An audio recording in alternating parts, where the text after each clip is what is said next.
Hello dear friends, once again I welcome to all in this YouTube channel. Once again I welcome to all in this. Hello dear friends, once again I welcome to all in this YouTube channel Brijesh Kumar Vishwakarma. आज के video में हम discuss करेंगे class 11 है ना, class 11 physics जो है। इसके पहले वीडियो में भी हमने क्लास 11 फिजिक्स के बारे में हमने डिस्कस किया है। आई होप आप सभी बच्चे उस वीडियो को देखे हो। अगर उस वीडियो को नहीं देखे हो please watch that video. I have physics given their link in the description box. Okay, so now let's begin of the day class. आपका आज का क्लास होगा क्या? आज हम डिस्कस करेंगे स्कोप ऑफ फिजिक्स। हालांकि कल भी हमने डिस्कस किया था स्कोप ऑफ फिजिक्स के बारे में, है ना। यहाँ पे थोड़ा और भी डिटेल के बारे इनके बारे में हम डिस्कस करते हैं।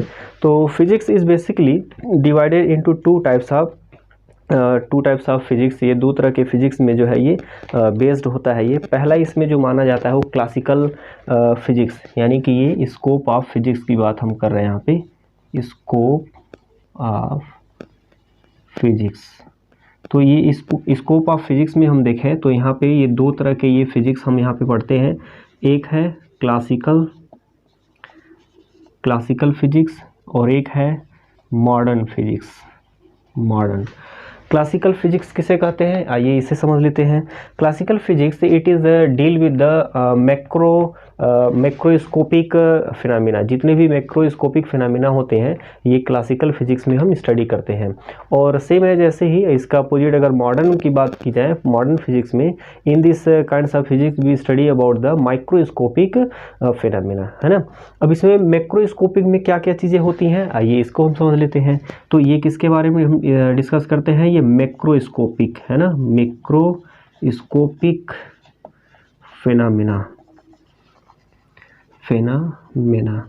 अब इसमें क्या क्या चीज़ें हम डिस्कस करते हैं, तो it include phenomena at large, है ना। इसमें जो है काफ़ी बड़े बड़े यहाँ पे स्केल पे, बड़ी स्केल पे हम यहाँ पे डिस्कस करते हैं, like laboratory, terrestrial and astronomical, है ना। It's include following subject. अब क्या क्या सब्जेक्ट है यहाँ पे, जैसे कि यहाँ पे मैकेनिक्स, है ना। सबसे पहले इसमें हम स्टडी करते हैं मैकेनिक्स, है ना। मैकेनिक्स क्या होता है,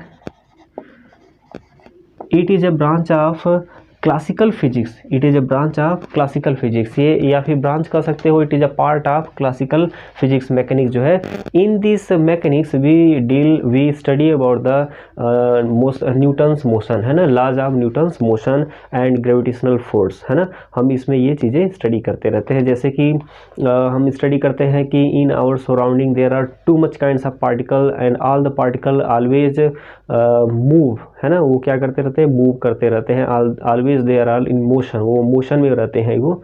तो इसके बारे में हम न्यूटन्स लॉज ऑफ मोशन के बारे में हम ये मैकेनिक्स के बारे में स्टडी करते हैं। और ग्रेविटेशनल फोर्स का मतलब इन दिस यूनिवर्स, इस यूनिवर्स में जितने भी ऑब्जेक्ट्स होते हैं म्यूचुअली अट्रैक्टिव फोर्सेज, उनके पारस्परिक जो फोर्सेज होते हैं एक दूसरे के बीच, that is actual gravitational force. इसे हम क्या कहते हैं, gravitational force. Like example, falling of an apple from a tree, rotating और you can say revolving all the planets around the sun, है ना। सन और अर्थ के बीच में जो फोर्स होता है एक्चुअल में वो कौन सा फोर्स होता है, ग्रेविटेशनल फोर्स होता है ना। तो ये सारी चीज़ें ये मैकेनिक्स में हम स्टडी करते हैं। नेक्स्ट है आपका ये इलेक्ट्रोडायनेमिक्स, है ना।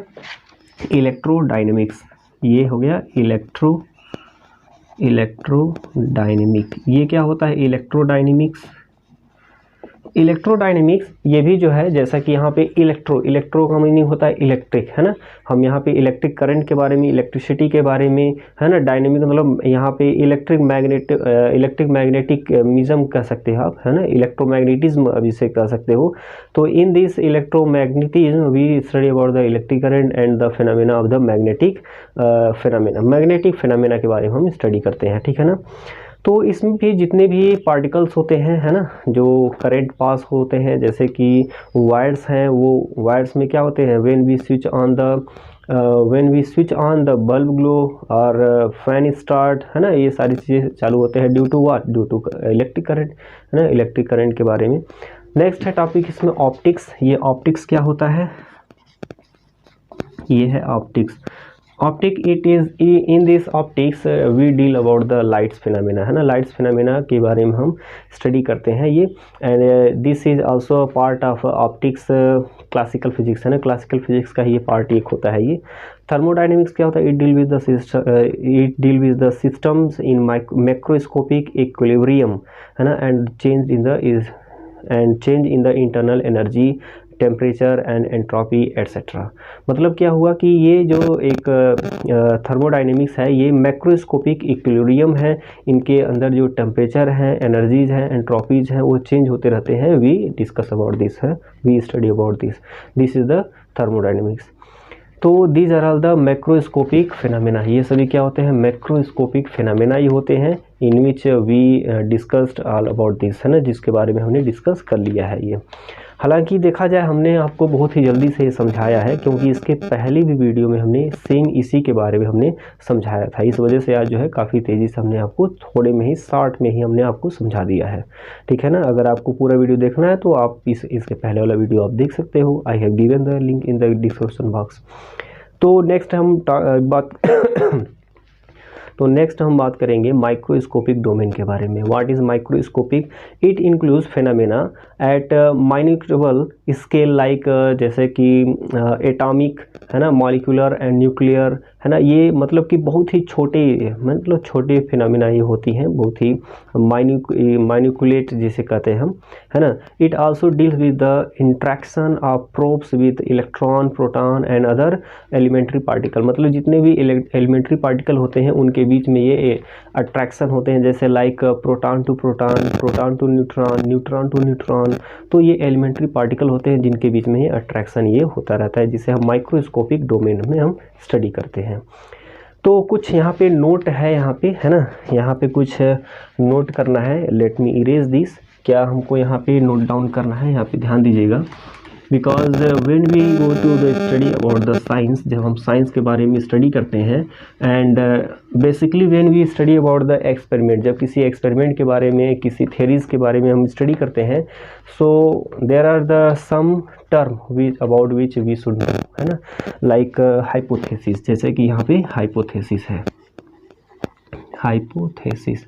अब ये हाइपोथेसिस क्या होता है ये, है ना, हाइपोथेसिस है, एक्सियम है, नोट कर दे रहे हैं यहाँ पे, हाइपोथेसिस, एक्सियम, मॉडल और क्या होते हैं? अजम्पशन, है ना, ये अजम्पशन होते हैं ये।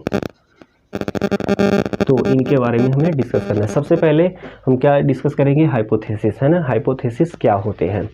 Actually hypothesis is supposition without assuming that is true और नॉट। जो चीज़ें ट्रू होती हैं कि नहीं होती हैं उसके पहले ही, है ना, बगैर किसी चीज़ के बारे में पता किए ही हम अपना राय बताते हैं, अपना ओपिनियन देते हैं, actually that is assumption. Sorry, वो हाइपोथेसिस क्या कहलाता है? परिकल्पना, है ना।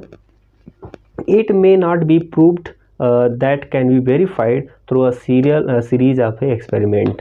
मतलब ये हुआ कि इसे हम प्रूव तो नहीं कर सकते हैं, लेकिन हो सकता है कि उसके बाद हम स्टडी करें, we get the knowledge about that events और phenomena, then after that we can verified that. तब उसके बाद हो सकता है कि बाय एक्सपेरिमेंट हम उसको वेरीफाई बाय एक्सपेरिमेंटल मेथड से हम उसको वेरीफाई कर पाएंगे, है ना। तो ये कुछ ये यहाँ पे ये टर्म ये होते हैं ये, है ना, जिसके बारे में हमको जानने चाहिए। तो नेक्स्ट है एक्सियम। एक्सियम क्या होता है? Axiom is a self evidence. Axiom क्या होता है? ये खुद ही एक साक्ष्य होता है, एविडेंस होता है, truth that it is accepted without controversy और क्वेश्चन। मतलब कि बगैर किसी प्रश्न के, बगैर किसी कंट्रोवर्सी के हम क्या करते हैं? एक्सेप्ट करते हैं इसके बारे में, है ना, इसकी सत्यता के बारे में हम जानते हैं। Actually these are the axiom. ये क्या होते हैं? ये एक्सियम होते हैं। नेक्स्ट है इसमें मॉडल, है ना। क्या है? मॉडल। तो मॉडल क्या होता है? Model is a theory prepare to explain observe phenomena, यानी कि जितने भी ऑब्जर्व फिनोमेना, जो भी घटनाएं हैं अभी तक साइंटिस्ट के द्वारा जो है ऑब्जर्व की गई हैं, है ना, उसके बारे में हम स्टडी करते हैं। Actually this is model. इसे हम क्या कहते हैं? उसे मॉडल कहते हैं, ठीक है। तो आगे है इसमें अजम्पशन। अजम्पशन जो है आप मैथ में जो है हमेशा अजम्प ही किया करते हो, लेकिन फिजिक्स में तो बहुत ही ज़्यादा इसका अजम्पशन हम लेते हैं, करते रहते हैं, है ना।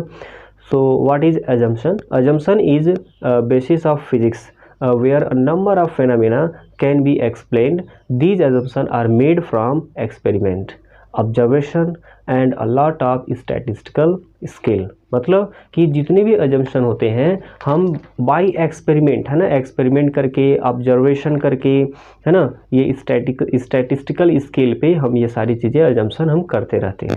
क्योंकि फिजिक्स है भाई, फिजिक्स में जब भी हम फिजिकल वर्ल्ड के बारे में हम स्टडी करते हैं in this kinds of science, branch of science, we should assumes about that. हमको अजम्पशन करना चाहिए उसके बारे में एक्चुअल में कौन सी ऐसी घटनाएं हैं जो कि हो रही हैं, what is the exact reason of that events phenomena, है ना। तो इसके बारे में साइंटिस्ट या फिर हम लोग क्या करते हैं, अजम्पशन करते हैं। क्योंकि जितनी भी थियरीज हैं आप देख सकते हो वो सारी थियरीज क्या है, वो बाय एक्सपेरिमेंट तो उनको प्रूफ किया गया है, लेकिन उनको एक बार दो बार में थोड़ी प्रूफ किया गया, उनको कई बार में, there are lots of take times to complete the experiment, also sometime that take long time for to complete that experiment। उस तरह के एक्सपेरिमेंट को कंप्लीट करने में काफ़ी लंबा समय लग जाता है। क्यों? बिकॉज आवर अजम्पशन, क्योंकि हमारा कुछ ऐसा अजम्पशन होता है जो कि काफ़ी कॉम्प्लिकेटेड हो जाता है, that's why that take too much time, है ना, इस वजह से काफ़ी ज़्यादा टाइम लग जाता है ये। So this is the basically called assumption. Means ये जो 4 टर्म है ना, ये 4 टर्म है, इन 4 टर्म को हमको काफ़ी अच्छे से ये समझ में आने चाहिए, है ना। स्क्रीन पे सभी इन सब का जो है, स्क्रीन पे आपको ये डेफिनेशन यहाँ पे दिख रहा है, आप ज़रूर जो है इस है ना अजम्पशन को आप नोट कीजिएगा, हाइपोथेसिस को, एक्जिम को, मॉडल को, है ना। तो आई होप आपके लिए काफ़ी हेल्पफुल होगा ये। चलिए तो नेक्स्ट यहाँ पे बात करते हैं हम fundamental forces in the nature. हमारे नेचर में कितने तरह के ये फंडामेंटल फोर्सेज होते हैं। But before talking about the fundamental forces, if we talk about Albert Einstein. Albert Einstein के बारे में अगर हम बात करें तो Albert Einstein he was the very great scientist, है ना, जिन्होंने जो है E=mc² रिलेशन दिया था, है ना, energy and mass of the object particle के बीच में, है ना। कोई भी बॉडी मूव करता है तो उसका मास क्या है ना, रेस्ट पोजीशन पे। तो हाँ, तो ये E=mc² उन्होंने ये रिलेशन दिया था।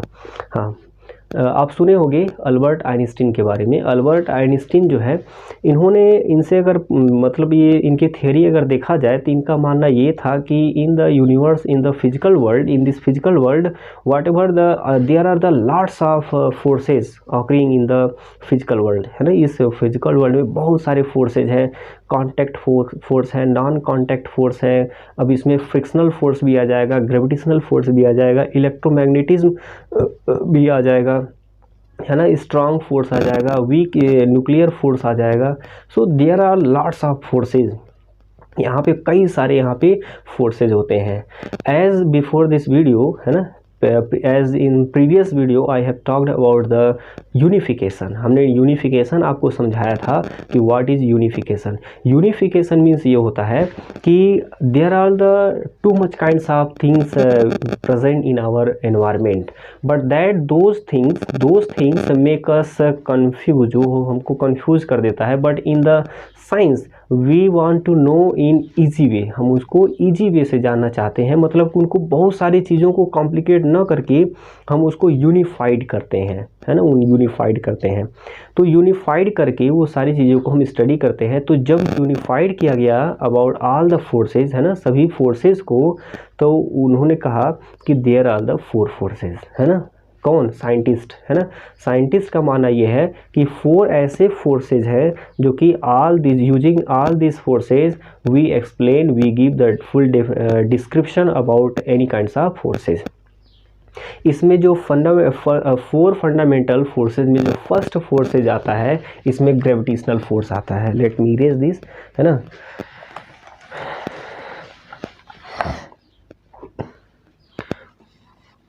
ये है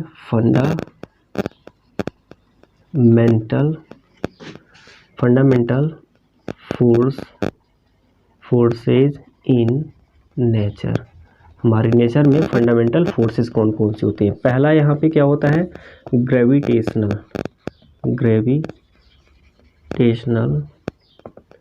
फोर्स। Gravitational force. ये ग्रेविटेशनल फोर्स क्या होता है, ये 10th में तो इसके बारे में काफ़ी ज़्यादा पढ़े होगे, 10th के अपने लोअर क्लास में काफ़ी ज़्यादा इसके बारे में पढ़े होगे, तो कोई बहुत बड़ी बात नहीं है। तो फंडामेंटल फोर्स के बारे में अगर हम बात करें कि the forces which we see in our day to day life, है ना, हम अपने डे टू डे लाइफ में जो भी फोर्सेज हम देखते हैं, like muscular force, frictional force, forces due to compression and elongation of spring and string, means there are lots of forces। कुछ ऐसे भी फोर्सेज होते हैं जो इन्हीं फोर्सेस के द्वारा जो है नए तरह के फोर्स बनते हैं, जैसे फ्लूइड एंड गैस प्रेशर, है ना, इलेक्ट्रिक मैग्नेटिक, है ना, इलेक्ट्रिक और मैग्नेटिक, है ना, मतलब ये दोनों अलग अलग है, हम इलेक्ट्रोमैग्नेटिज्म नहीं कर रहे हैं, इलेक्ट्रिक और मैग्नेटिज्म दोनों को मिला देते हैं तब इलेक्ट्रोमैग्नेटिज्म बन जाता है ये, है ना। Intra atomic, intra molecular forces, है ना, forces these are all the derived, ये सभी फोर्सेज क्या होते हैं, डिराइव्ड फोर्सेज होते हैं। तो ये ग्रेविटेशनल फोर्स यहाँ पे है इसी तरह का, है ना, जो कि ये फंडामेंटल फोर्स में काउंट किया जाता है। So it is the force of mutual attraction between any two object, है ना, कोई भी दो ऑब्जेक्ट है, इनकी म्यूचुअल अट्रैक्शन जो होती हैं ये ग्रेविटेशनल फोर्स कहलाता है। By virtue of their masses, है ना, उनकी मास जो होती है उसके द्वारा जो इट इज़ यूनिवर्सल फोर्स, और ये क्या होता है, universal force as every object experience, जैसा कि in the universe all objects experience the gravitational force, even also humans body, means our body, हमारी बॉडी भी क्या करती है, आल्सो एक्सपीरियंस ग्रेविटेशनल फोर्स। अगर ये ग्रेविटेशनल फोर्स नहीं होता है, कोई भी चीज़ अगर हम अपवर्ड डायरेक्शन में अगर फेंकते तो दैट बॉडी कैन बी एक्सलेट, है ना, वो क्या हो जाएगा, वो एस्केप कर जाएगा, एक्सलेट नहीं एस्केप कर जाएगा वो, है ना। तो due to gravitational force we stay on the earth, है ना, and every body goes upward then again attract by the gravitational force downward, ठीक है ना। तो ये क्या हो गया है, ग्रेविटेशनल फोर्स के बारे में ये बात हो गया। और इसी ग्रेविटेशनल फोर्स का हम रीजन देते हैं planets which are revolving around the sun, जो कि सन के चारों तरफ चक्कर लगाते रहते हैं, हम यही रीजन इसका भी देते हैं, ये ग्रेविटेशनल फोर्स के कारण ये, है ना। Falling of the apple, falling of the object from upward to downward due to what condition, due to which forces, due to gravitational forces, है ना। ये इजी है, 10th में ये सारी चीज़ें आप पढ़े हुए। इलेक्ट्रोमैग्नेटिक फोर्स, है ना, नेक्स्ट आपका फंडामेंटल फोर्स है इलेक्ट्रोमैग्नेटिक फोर्स। ये क्या होता है, as the word given electro, है ना, पहले दिया है इलेक्ट्रो, इलेक्ट्रो मीन्स होता है इलेक्ट्रिक, फिर मैग्नेटिज्म, है ना। अब ये मैग्नेटिज्म क्या होता है, ये मैग्नेटिक होता है ये, है ना, यानी कि इलेक्ट्रोमैग्नेटिज्म फोर्स, है ना, या फिर इलेक्ट्रोमैग्नेटिक फोर्स भी हम इसे कहते हैं।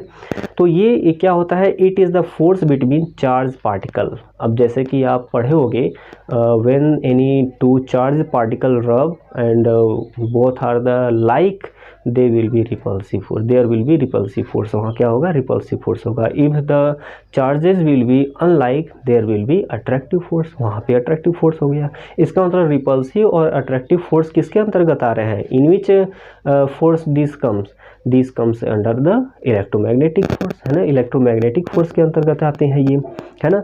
तो ये इस तरह के जो फोर्सेज होते हैं विच आर अट्रैक्टिव और repulsive forces between the charges, है ना, चार्जेस के बीच में, these are all electromagnetic force है ना। नेक्स्ट है स्ट्रॉन्ग न्यूक्लियर फोर्स। स्ट्रॉन्ग क्या है, ये स्ट्रॉन्ग न्यूक्लियर, है ना, स्ट्रॉन्ग न्यूक्लियर फोर्स। ये क्या होता है, स्ट्रॉन्ग न्यूक्लियर फोर्स।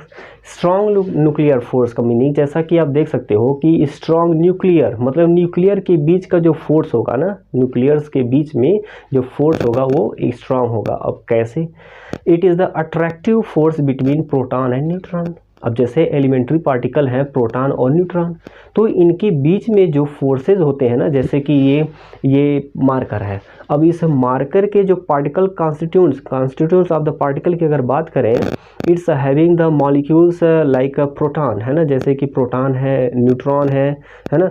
तो इन सभी एलिमेंट्री पार्टिकल के बीच में एक जो फोर्स लगता है ना, वो काफ़ी हाई अमाउंट में लगता है, मोर स्ट्रांग फोर्स हम कह सकते हैं उसके बीच में लगा रहता है। इंटरमॉलिक्यूलर फोर्स बहुत ही स्ट्रांग होते हैं इनके बीच में। That's why this kinds of object are rigid, है ना, ये सॉलिड रिजिड एक कहलाते हैं इस तरह के ऑब्जेक्ट ये, है ना, क्योंकि इनके बीच में जो स्ट्रॉन्ग न्यूक्लियर फोर्सेज होते हैं यानी कि इंट्रामॉलिक्यूलर फोर्सेज होते हैं काफ़ी स्ट्रॉन्ग माने जाते हैं ये, है ना। It may be between elementary particle like proton to proton, ये प्रोटॉन टू प्रोटॉन के बीच में, may be proton to electron, proton to neutron, neutron to neutron, है ना, इनके बीच में ये स्ट्रॉन्ग फोर्सेज ये हो सकते हैं। मतलब ये क्या हो गया कि जितने भी प्रोटॉन होते हैं और न्यूट्रॉन्स होते हैं, all these are build up of elementary particle, जिसे हम क्वार्क्स कहते हैं, है ना। अभी तक का सबसे छोटा जो पार्टिकल माना गया है जो कि क्वार्क्स है। इसके पहले क्या माना गया था, इसके पहले इलेक्ट्रॉन प्रोटॉन न्यूट्रॉन माना गया था, लेकिन बाद में और भी जब इसके बारे में एलिमेंट्री पार्टिकल के बारे में स्टडी किया गया तो पता चला तो ये तो और भी ज़्यादा होते हैं, है ना। तो ठीक है, तो इस नेक्स्ट है स्ट्रॉन्ग न्यूक्लियर फोर्स हो गया। नेक्स्ट है इसमें weak nuclear force. What is weak nuclear force? This force appears only in certain nuclear. ये जो फोर्सेज होते हैं ना, केवल कुछ ऐसे न्यूक्लियर फोर्सेज होते हैं जिसमें ये जैसे कि beta decay of a nucleus, किसी भी एक नाभिक के अंदर जो उसके बीटा डीके होते हैं यानी कि उसके एनर्जी का क्षरण होता है, जैसे जैसे एनर्जी लॉस होगा तो उसके बीच का जो फोर्स होगा वो क्या होता जाएगा, वीक होता जाएगा, है ना।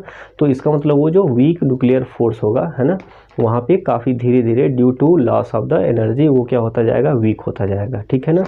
So these kinds of forces under we study the nucleus emits an electron and an uncharged particle जिसे हम न्यूट्रॉनो कहते हैं। मतलब कि ये जो nucleus emits an electron, nucleus के अंदर जब एक इलेक्ट्रॉन निकलता है और एक अनचार्ज पार्टिकल निकलता है, एक इलेक्ट्रॉन और एक अनचार्ज पार्टिकल निकलता है, तो उन्हीं को हम क्या कहते हैं, न्यूट्रोनो कहते हैं, है ना, neutrino. This particle used first predicted by Wolfgang. कौन ने इसे प्रिडिक्ट किया था? वोल्फगैंग पॉली ने किया था, 1931 में किया था, ठीक है ना। तो ये थे fundamental forces in the physics, है ना। फिजिक्स में जो है, साइंस में हम कह दें या फिर हम अपने फिजिकल वर्ल्ड में हम बात करें कि there are the 4 fundamental forces, है ना, यही 4 फंडामेंटल फोर्स होते हैं। तो ये था आज का वीडियो। आई होप आप लोगों को जो है समझ में आया होगा। अगर नहीं भी समझ में आया होगा तो कमेंट बॉक्स में अपनी प्रॉब्लम को, है ना, अपनी क्वेरी को जो है आप कमेंट कीजिए। हो सकता है as possible as I will resolve your problem. Okay, so now thank you for watching this video.